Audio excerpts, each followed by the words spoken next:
سردیوں میں یرقان اس وجہ سے ہوتا ہے کہ پانی نہیں پیا جاتا، سردیوں میں پانی کا استعمال بہت کم ہو جاتا ہے، اور اس کے ساتھ جو ہے گرم چیزیں، تلی چیزیں، فرائی چیزوں کا زیادہ استعمال ہوتا ہے، تکہ کباب، فش وغیرہ، مچھلی کا زیادہ استعمال کیا جاتا ہے۔ اس وجہ سے ہمارے جگر میں جو ہے گرمی ہو جاتی ہے پانی نہ پینے کی وجہ سے۔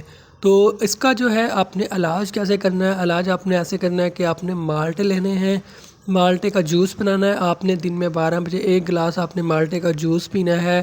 اس کو جو ہے 1 گلاس آپ پئیں گے، اس میں آپ ہلکی پھلکی جو ہے گاجر مکس کر سکتے ہیں۔ گاجر مکس کر کے یہ والا جوس جو ہے آپ نے ڈیلی 1 گلاس پینا ہے۔